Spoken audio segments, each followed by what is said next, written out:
एक बार फिर से आपका अपना चैनल अमरजीत एजुकेशनल में मैं आप लोगों का स्वागत करता हूं। आज मैं क्लास 10th का हिस्ट्री जो कि यूरोप में राष्ट्रवाद है, इसका टोटल क्वेश्चन आंसर करने जा रहा हूं। इसलिए वीडियो को लास्ट तक देखें। वीडियो अगर अच्छा लगे तो लाइक एंड सब्सक्राइब करें और वीडियो को ज़्यादा से ज़्यादा शेयर करें। तो इसका क्वेश्चन आंसर और टोटल एनसीईआरटी है। इसका फर्स्ट है, इटली तथा जर्मनी वर्तमान में किस महादेश के अंतर्गत आते हैं? इटली एवं जर्मनी वर्तमान में किस महादेश के अंतर्गत आते हैं? तो इसका फर्स्ट नंबर का हो जाएगा यूरोप। और मैं इसका कंसेप्ट भी पूरा वीडियो एक ही वीडियो में कर दिया हूँ, उसको देखें। इटली जर्मनी वर्तमान में यूरोप महादेश के अंतर्गत आते हैं। फ्रांस में किस शासक वंश की पुनर्स्थापना वियना कांग्रेस द्वारा की गई थी?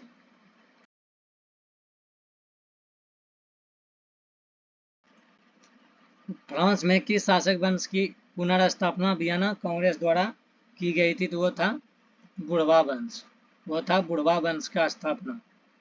मेजनी का संबंध किस संगठन से था? मेजनी का संबंध किस संगठन से था? तो मेजनी का संबंध कार्गोनरी से था। मेजनी का संबंध कार्गोनरी से संगठन था। चौथा है, इटली एवं जर्मनी के एकीकरण के विरुद्ध निम्न में कौन था? इटली एवं जर्मनी के एकीकरण के विरुद्ध में निम्न में कौन था? तो इसमें इटली और जर्मनी के एकीकरण के विरोध में निम्न में ऑस्ट्रेलिया था। ऑस्ट्रेलिया। काउंट काबूर को विक्टर एमुनल ने किस पद पर नियुक्त किया? काउंट काबूर जो था, विक्टर एमुनल को किस पद पर नियुक्त किया था? तो वह था प्रधानमंत्री के पद पर।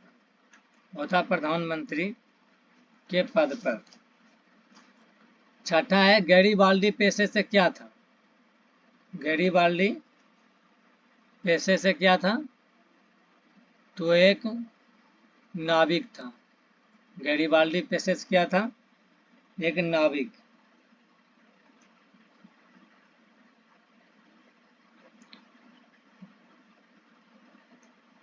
अगला है, जर्मन राइन राज का निर्माण किसने किया था?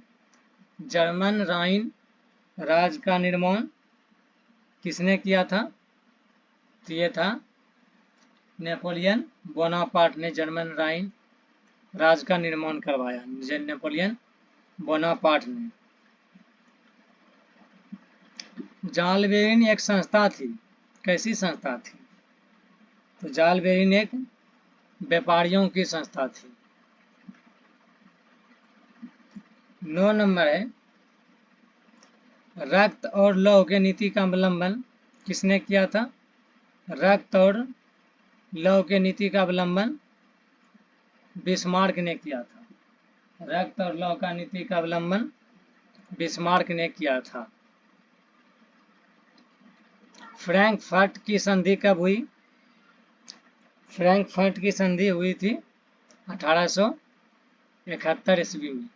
फ्रैंकफर्ट की संधि कब हुई थी? 1871 ईस्वी में।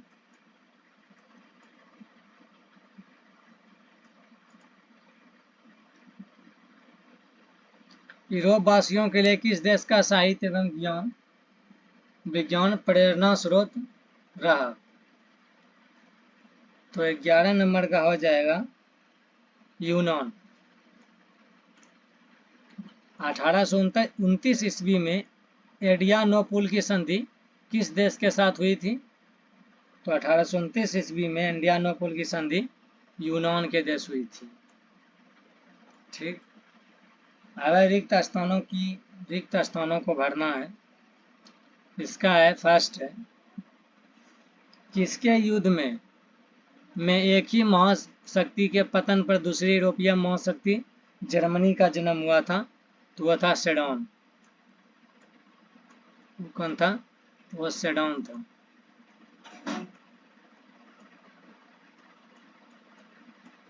वो सेडन था।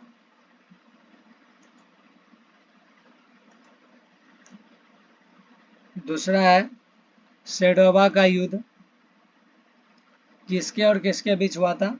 तो सेडोवा का युद्ध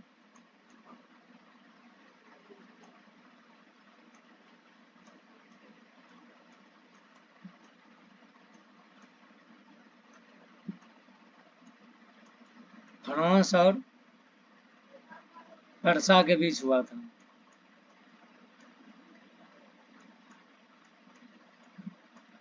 पर्सा के बीच हुआ था। 1848 ईस्वी के फ्रांसीसी क्रांति ने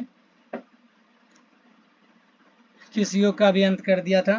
तो इसका था पुरातन युग का।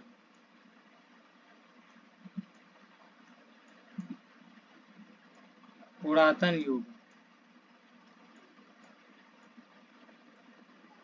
पुरातन युग का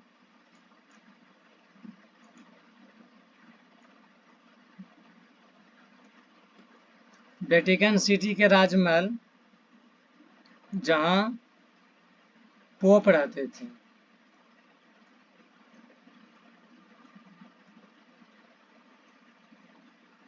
थे जो इटली के प्रभाव से बचा रहा। इटली के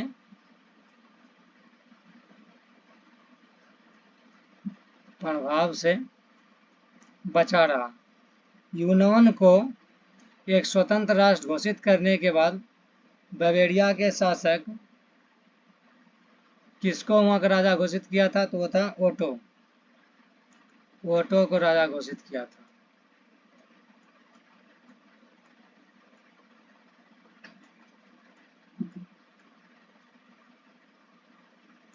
छठा है हंगरी का राजधानी कहाँ था? तो इसका है बुडापेस्ट।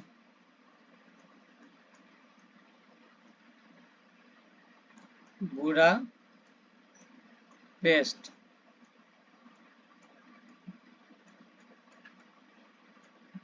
बुडापेस्ट था हंगरी की राजधानी।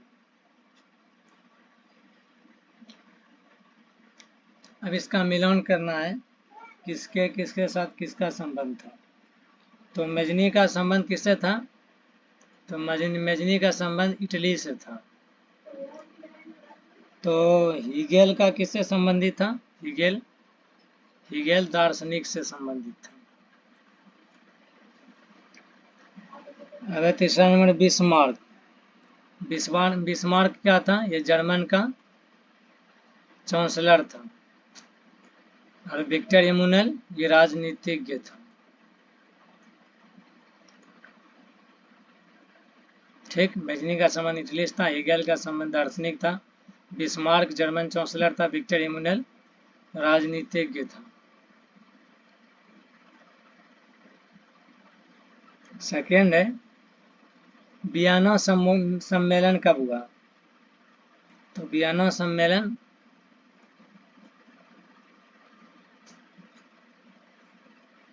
सम्मेलन कब हुआ था?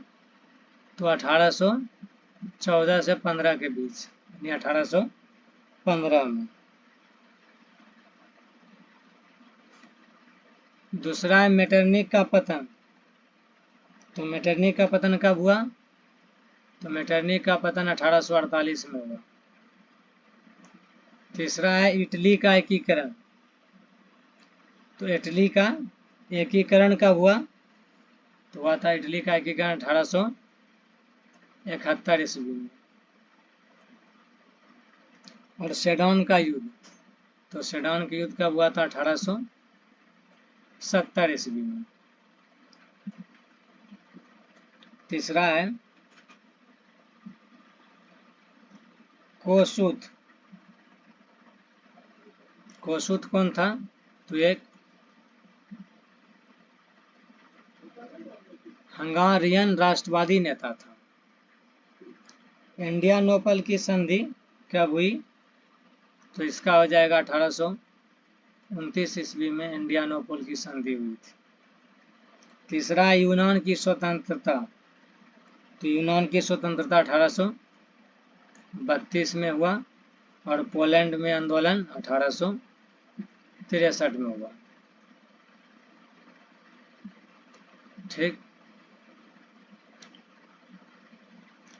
अब है अति लघु उत्तरीय प्रश्न। तो इसका फर्स्ट है राष्ट्रवाद क्या है, जो कि बताए थे, अति कंसेप्ट क्लियर करा जब बुक पढ़ा रहा था, जिसमें राष्ट्रवाद बताया था। राष्ट्रवाद आधुनिक विश्व के राजनीति का जागृति का एक प्रतिफल होता है। यह एक ऐसी भावना है जो कि भौगोलिक, सामाजिक और सामाजिक परिवेश में रहने वाले लोगों में एकता की वाहक बनती है। अगला मेजनी भी बताया था, मेजनी का आता है, मेजनी कौन था? तो मेजनी एक साहित्यकार, गणतांत्रिक विचारों का समर्थक और एक योग्य सेनापति था। उसमें आदर्श गुण अधिक और व्यवहारिक गुण कम थे। इटली के एकीकरण में मेजनी का महत्वपूर्ण योगदान था, और इटली के एकीकरण में मेजनी का महत्वपूर्ण योगदान था। तीसरा है जर्मनी के एकीकरण की बाधाएं क्या क्या थी? तो जर्मनी पूरी तरह से विखंडित राज्य था। जर्मनी पूरी तरह से विखंडित राज्य था, जिसमें कि 300 छोटे बड़े राज्य थे। उनमें धार्मिक, राजनीतिक, सामाजिक विषमताएं भी मौजूद थी। वहाँ परसा शक्तिशाली राज्य था एवं अपना प्रभाव बनाए हुए था। उनमें जर्मन राष्ट्रवाद की भावना का अभाव था, जिसके कारण एकीकरण का मुद्दा उनके समक्ष नहीं था। यही था जर्मनी के एकीकरण की बाधाएं। अब मेटरनिंग युग क्या है? नेपोलियन के पतन के बाद यूरोप की विजयी शक्तियां ऑस्ट्रेलिया की राजधानी कहाँ थी? वियना, जो कि 1815 ईस्वी में एकत्र हुई थी। इनका उद्देश्य यूरोप में पुनः उसी व्यवस्था को कायम करना था जिसे नेपोलियन के युद्धों और विजयों ने अस्त व्यस्त कर दिया था। 1815 ईस्वी में एकत्रित वियना कांग्रेस का नेतृत्व ऑस्ट्रेलिया के चांसलर मेटरनिक ने किया था। ऑस्ट्रेलिया के चांसलर कौन था? मेटरनिक, जो कि घोर प्रतिक्रियावादी था। 1815 से लेकर 1848 तक के काल के यूरोप में मेटरनिक युग के नाम से जाना जाता है। 1815 से लेकर 1848 तक मेटरनिक युग के नाम से जाना जाता है।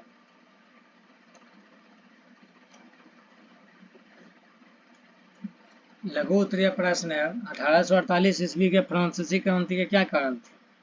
तो लुई फिलिप एक उदारवादी शासक था, किंतु वह बहुत ही महत्वाकांक्षी शासक था।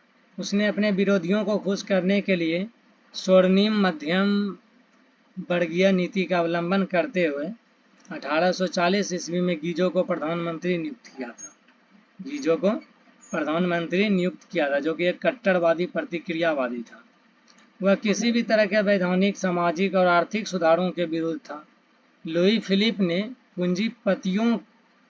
पूंजीपति के वर्ग के साथ रखना पसंद किया, जिसे शासन में कोई अभिरुचि नहीं थी, जो कि अल्पमत में भी था। उसके पास कोई भी सुधारात्मक कार्य नहीं था, न ही उसे विदेश नीति में किसी तरह की सफलता हासिल हो रहा था।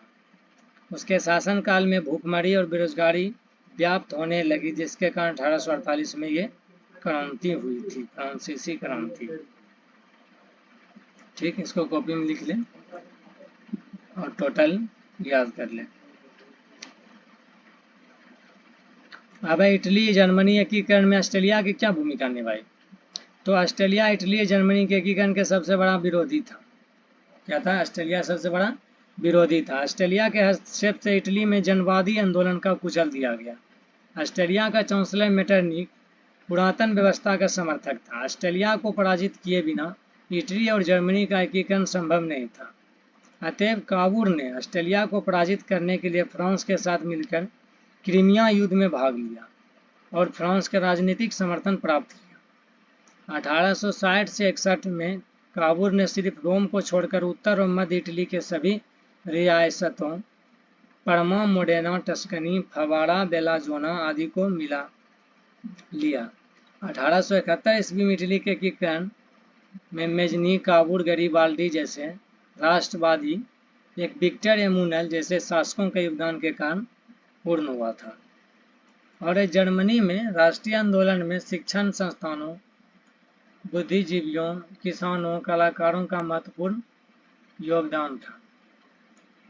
ऑस्ट्रेलिया के चांसलर मेटरनिक, ऑस्ट्रेलिया के चांसलर कौन था? मेटरनिक। इस आंदोलन को कुचलने के लिए दमनकारी कानून चार्ल्सवाद को आदेश को जारी किया, परंतु जर्मनी में राष्ट्रीयता की प्रबल धारा प्रवाहित हो रही थी, जिसने एकीकरण के काम को आगे बढ़ाने में सहायता प्रदान की। और 1866 ईस्वी में ऑस्ट्रेलिया ने पर्सा के खिलाफ सेडोवा में युद्ध की घोषणा कर दी। युद्ध कहाँ हुआ था? सेडोवा में, ऑस्ट्रेलिया के पर्सा के साथ। कब हुआ था? 1866 में। उसमें वह बुरी तरह से पराजित हुआ। इसी तरह ऑस्ट्रेलिया के जर्मन क्षेत्रों से प्रभाव समाप्त हो गया और पर्सा के नेतृत्व में जर्मनी के एकीकरण का संपन्न हुआ। और इसमें बिस्मार्क का भूमिका बहुत महत्वपूर्ण थी। अब यूरोप में राष्ट्रवाद को फैलाने से नेपोलियन बोनापार्ट किस तरह सहायक हुआ? तो यूरोप में राष्ट्रीयता की भावना को विकास में फ्रांस की राजक्रांति तत्पश्चात नेपोलियन के आक्रमणों ने महत्वपूर्ण योगदान दिया। यूरोप के कई राज्यों में नेपोलियन के अभियानों द्वारा नवयुग का संदेश पहुंचा। नेपोलियन ने जर्मनी और इटली के राज्यों को भौगोलिक नाम की परिधि से बाहर कर उसे वास्तविक एवं राजनीतिक रूपरेखा प्रदान की, जिससे इटली और जर्मनी के एकीकरण का मार्ग प्रशस्त हुआ। दूसरी तरफ नेपोलियन की नीतियों के कारण फ्रांसीसी प्रभुत्व और आधिपत्य के विरोध यूरोप में देश भक्तिपूर्ण विक्षोभ भी जगा। इस प्रकार यूरोप में राष्ट्रवाद फैलाने में नेपोलियन बोनापार्ट की बहुत बड़ी भूमिका रही।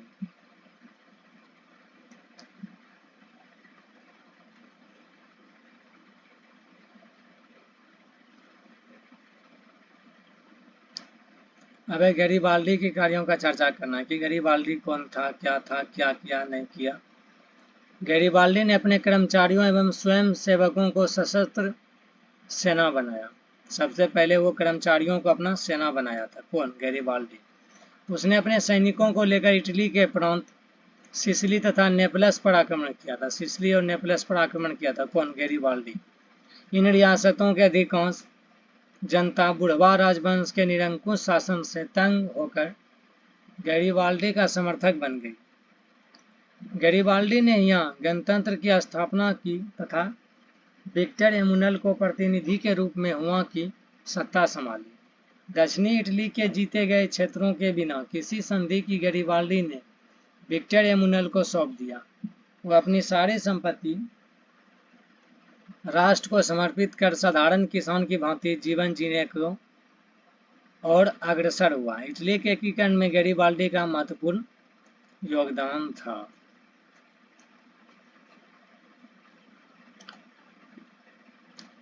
विलियम I के बगैर जर्मनी का एकीकरण का बिस्मार्क के लिए असंभव था। कैसे?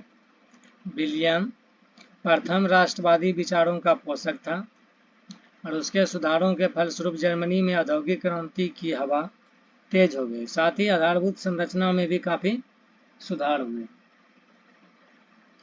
जिससे जर्मन राष्ट्रों को एकता के सूत्र में बांधने का प्रयास तेज हुआ। विलियम ने एकीकरण के उद्देश्य को ध्यान में रखकर महान कूटनीतिज्ञ बिस्मार्क को अपना चांसलर नियुक्त किया। बिस्मार्क का मानना था कि सैन्य उपाय से ही जर्मनी के एकीकरण का संभव है। उसने रक्त और लौह के नीति का अवलंबन किया। पर्सा के नेतृत्व में जर्मनी का एकीकरण संभव हुआ, जिसमें कि विलियम I का महत्वपूर्ण योगदान था। बिस्मार्क को विलियम I का समर्थन नहीं मिलता तो जर्मनी का एकीकरण वो संभव था।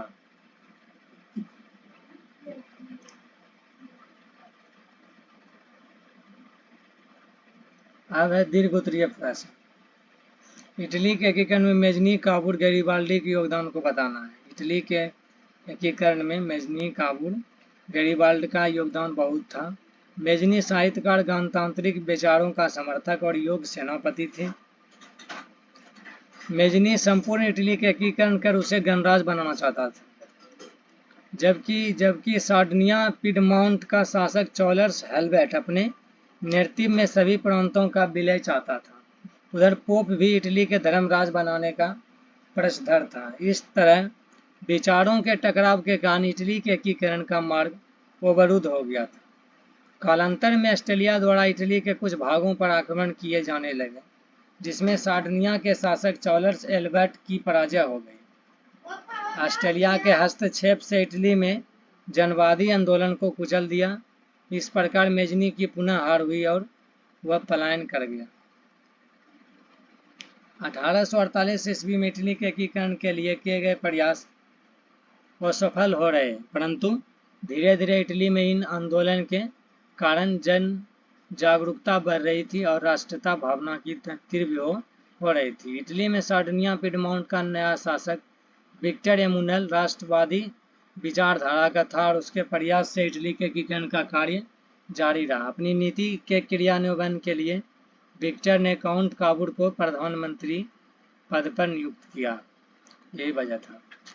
अब है काउंट काबूर। काउंट काबूर एक कूटनीतिज्ञ राष्ट्रवादी शासक था। वह इटली के एकीकरण में सबसे बड़ी बाधा ऑस्ट्रेलिया को मानता था।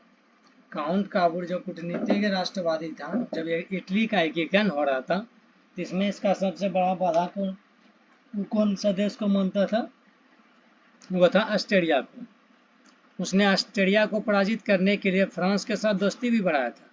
उसने लगा कि अगर ऑस्ट्रेलिया हमको पराजित कर देगा तो इसको पराजित करने के लिए इटली फ्रांस के साथ दोस्ती भी बढ़ाया। लेकिन 1953 से 54 के क्रीमिया युद्ध में काबूर ने फ्रांस के ओर से युद्ध में सम्मिलित होने की घोषणा कर फ्रांस का राजनीतिक समर्थन हासिल किया। काबूर ने नेपोलियन थर्ड से भी एक संधि की, जिसके तहत फ्रांस ने ऑस्ट्रेलिया के खिलाफ पिडमोंट को सैन्य समर्थन देने का वादा किया। बदले में नीस और सेवाय नामक दो रियासतें काबूर ने फ्रांस को देना स्वीकार किया। 1860-61 में काबूर ने सिर्फ रोम को छोड़कर उत्तर मध्य इटली के सभी रियासतों का 1860 से 61 में रोम को छोड़कर इटली और उत्तर मध्य इटली के सभी रियासतों परमा, मोडेना, टस्कनी, फवाड़ा, बेलाजोना आदि को मिला लिया। जनमत संग्रह कर पुष्टि भी कर लिया। 1862 ईस्वी तक दक्षिण इटली, रोम और वेनेसिया को छोड़कर बाकी सब रियासतों का विलय रोम में हो गया और सभी ने विक्टर एमुनल को शासक बना दिया। अब गैरिबाल्डी क्या था? इसी बीच महान क्रांतिकारी गैरिबाल्डी सशस्त्र क्रांति के द्वारा दक्षिणी इटली के रियासतों के एकीकरण तथा गणतंत्र की स्थापना करने का प्रयास कर रहा था। गैरिबाल्डी ने अपने कर्मचारियों तथा स्वयं सेवकों को सशस्त्र सेना बनाई।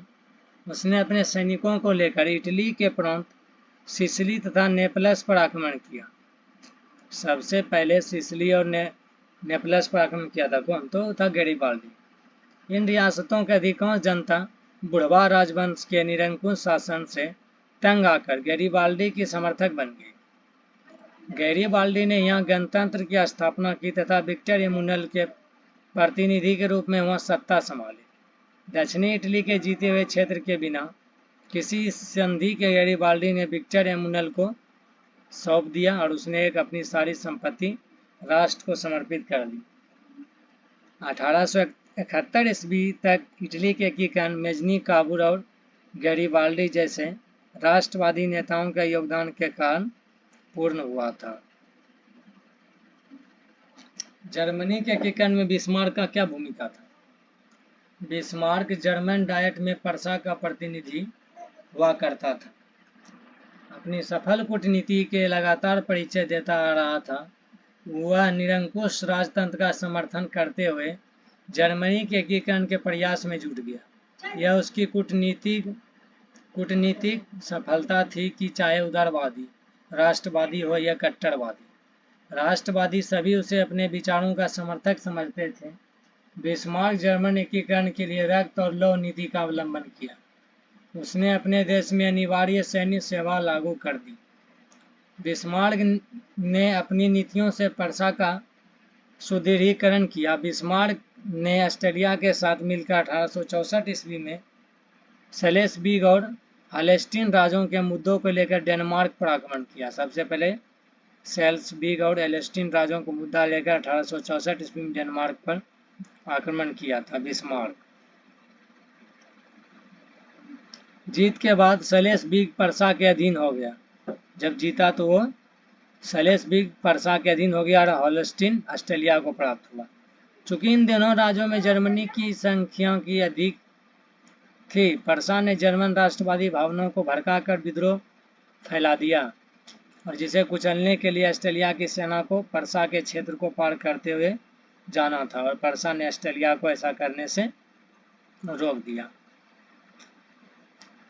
अब 1866 ईस्वी में ऑस्ट्रेलिया ने पर्सा के खिलाफ सेडोवाम युद्ध की घोषणा कर दी। ऑस्ट्रेलिया युद्ध में बुरी तरह से पराजित हुआ। इसमें ऑस्ट्रेलिया पूरी तरह से हार गया था। इसी तरह ऑस्ट्रेलिया के जर्मन क्षेत्र से प्रभाव समाप्त हो गया और इस तरह जर्मन एकीकरण का 2/3 कार्य पूरा हो गया। शेष जर्मनी के लिए फ्रांस से युद्ध करना आवश्यक था, क्योंकि जर्मनी के दक्षिणी रियासतों के मामले में फ्रांस हस्तक्षेप कर सकता था। 19 जून 1870 ईस्वी को फ्रांस के शासक नेपोलियन ने पर्सा के खिलाफ युद्ध की घोषणा कर दी और सेडन की लड़ाई में फ्रांसीसियों की जबरदस्त हार हुई और 10 मई 1871 ईस्वी में फ्रैंकफर्ट संधि के बीच शांति स्थापित हुई। फ्रैंकफर्ट की संधि की द्वारा 1871 ईस्वी में शांति प्राप्त हुआ। सेडन के युद्ध में एक ही महाशक्ति के पतन, दूसरी महाशक्ति जर्मनी का उदय हुआ। जर्मन 1871 ईस्वी तक एकीकृत राष्ट्र के रूप में यूरोप के राजनीतिक मानचित्र में स्थान पाया गया था।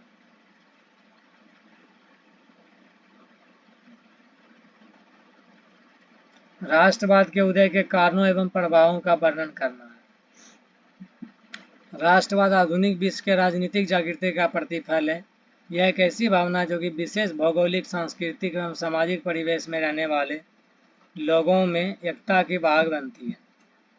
राष्ट्रवाद की भावना बीजारोपण यूरोप में पुनर्जागरण के काल में हो चुका था, परंतु 1789 की क्रांति में यह फिर से उन्नत रूप में प्रकट हुई। 19वीं शताब्दी में यह उन्नत एवं आक्रामक रूप में सामने आई।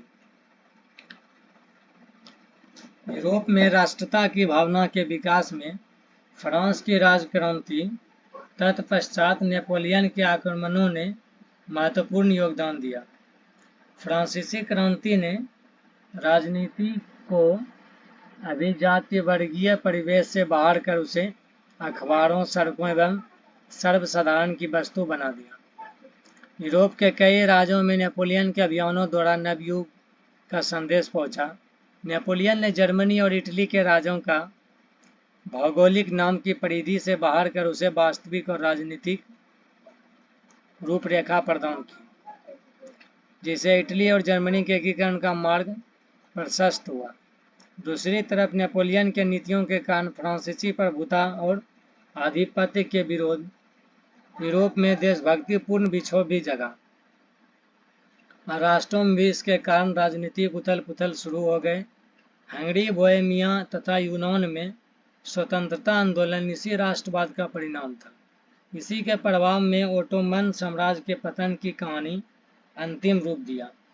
बाल्कन क्षेत्र में राष्ट्रवाद के प्रसार ने स्लाव जाति को संगठित कर सर्बिया को जन्म दिया।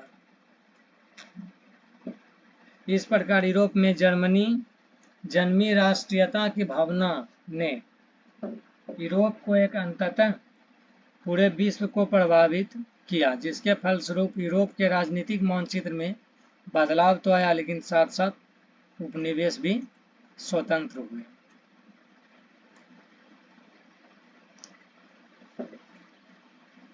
अब है जुलाई 1830 की क्रांति। जितना मैं ऊपर में उसका कंसेप्ट दिया सब वही क्वेश्चन है, इसलिए उसको अच्छा से पढ़ें, देखें, सुने वीडियो को। जुलाई 1830 की क्रांति का क्या विवरण था? चार्ल्स दशम एक निरंकुश एवं प्रतिक्रियावादी शासक था, जिसने फ्रांस में उभर रही राष्ट्रीयता और जनतंत्रवादी भावनाओं को दबाने का कार्य किया। उसने अपने शासनकाल में संवैधानिक लोकतंत्र की राह में कई गतिरोध उत्पन्न किए। उसके द्वारा नियुक्त प्रधानमंत्री पोलिग्नेक ने पूर्व में लुई 18वां द्वारा स्थापित समान नागरिक संहिता के स्थान पर शक्तिशाली अभिजातीय वर्ग की स्थापना तथा उसे विशेषाधिकार से विभूषित करने का प्रयास किया। उसके इस कदम की उदारवादियों ने चुनौती और क्रांति के विरोध षड्यंत्र समझा। प्रतिनिधि सदन एवं दूसरे उदारवादियों ने पोलिगनेक के विरोध गहरा और संतोष प्रकट किया। चार्ल्स दसम ने इस विरोध की प्रतिक्रिया स्वरूप 25 जुलाई 1830 ईस्वी के 4 अध्याय देशों द्वारा उदार तत्वों का गला घोटने का प्रयास किया। इन अध्याय देशों के विरोध में पेरिस में क्रांति की लहर दौड़ गई और फ्रांस में 28 जून 1830 ईस्वी के गृह युद्ध शुरू हुआ। 1830 और इसे ही से 1830 की जुलाई क्रांति भी कहते हैं। चार्ल्स दसम को फ्रांस के राजगद्दी त्याग कर इंग्लैंड भागना पड़ गया था। चार्ल्स दसम को फ्रांस की राजगद्दी त्याग कर इंग्लैंड भागना पड़ गया और इस प्रकार फ्रांस में बुढ़वा वंश के शासन का अंत हुआ।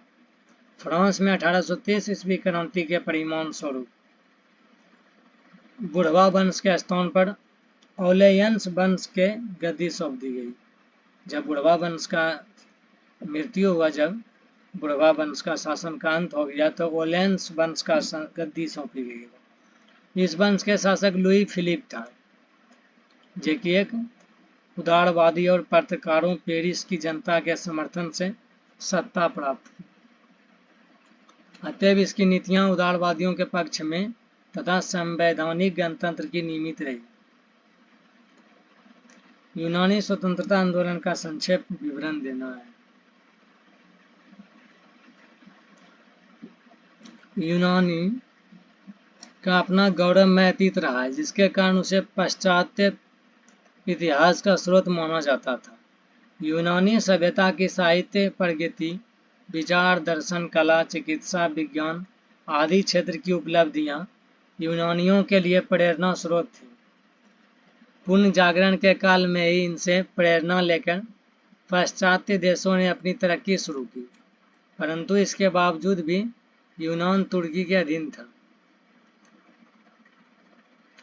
फ्रांसीसी क्रांति से यूनानियों में राष्ट्रीयता की भावना की लहर जागी, क्योंकि धर्म, जाति और संस्कृति के आधार पर उनकी पहचान एक थी। तुर्की शासन से अलग होने के लिए आंदोलन की शुरुआत हुई। इसके लिए इन्होंने हितेरिया फिलाइक नामक संस्था की स्थापना ओडेसा नामक स्थान पर की। इसका उद्देश्य तुर्की शासन को यूनान से निष्कासित कर उसे स्वतंत्र बनाना था। क्रांति के नेतृत्व के लिए यूनान में शक्तिशाली मध्यम वर्ग का उदय हो चुका था। यूनान सारे यूरोप वासियों के लिए प्रेरणा और सम्मान का पर्याय था।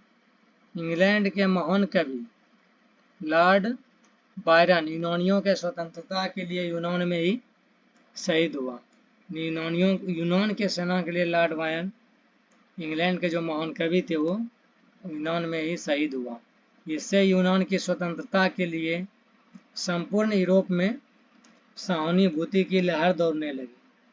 उधर रूस भी अपनी साम्राज्यवादी महत्वाकांक्षा तथा धार्मिक एकता के कारण यूनान की स्वतंत्रता का पक्षधर था। यूनान में विस्फोटक स्थिति तब बन गई जब तुर्की शासन द्वारा यूनानी स्वतंत्रता संग्राम में संलग्न लोगों को बुरी तरह कुचलना शुरू किया और 1821 ईस्वी में अलेक्जेंडर जिप्लिसिटी नेतृत्व के यूनान में विद्रोह शुरू हो गया और रूस का जार अलेक्जेंडर व्यक्तिगत रूप से यूनानी राष्ट्रीयता के पक्ष में था, परंतु ऑस्ट्रिया की प्रतिक्रियावादी शासक मेटरनिक, ऑस्ट्रिया के प्रतिक्रियावादी शासक कौन था? मेटरनिक। मेटरनिक दबाव के कारण खुलकर सामने नहीं आ पा रहा था। जब नया जार निकोलस आया तो उसने खुलकर यूनानियों का समर्थन किया। अप्रैल 1826 ईस्वी में ग्रेट ब्रिटेन और रूस में एक समझौता हुआ कि वो तुर्की यूनान विवाद में मध्यस्थता करेंगे। 1827 ईस्वी में लंदन में एक सम्मेलन हुआ था, जिसमें इंग्लैंड, फ्रांस, रूस ने मिलकर तुर्की के खिलाफ यूनान के समर्थन में संयुक्त कार्रवाई करने का निर्णय लिया। इस प्रकार तीनों देशों की संयुक्त सेना नवारिनों के खाड़ी में तुर्की के खिलाफ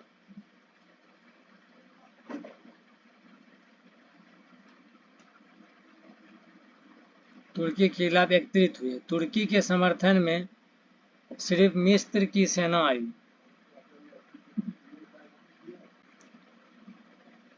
और युद्ध में मिस्र और तुर्की की सेना बुरी तरह पराजित हुई। फिर अनंतः 1829 ईस्वी में इंडियानोपोल की संधि हुई, जिसके तहत तुर्की ने संधि की बातों को मनाने से इनकार कर दिया, और उधर इंग्लैंड और फ्रांस भी यूनान का रूस के प्रभाव की अपेक्षा इसे स्वतंत्र देश बनाना बेहतर मानते थे। 1832 ईस्वी में यूनान को एक स्वतंत्र राष्ट्र घोषित कर दिया गया और बवेरिया के शासक ओटो को स्वतंत्र यूनान का राजा घोषित कर दिया। इसी के साथ क्लास 10th का हिस्ट्री, जो कि यूरोप में राष्ट्रवाद था, फर्स्ट चैप्टर, उसका मैं टोटल क्वेश्चन आंसर कर दिया हूँ। वीडियो को लास्ट तक देखने के लिए धन्यवाद। वीडियो अगर अच्छा लगे तो लाइक एंड सब्सक्राइब करें। वीडियो को ज़्यादा से ज़्यादा शेयर करें।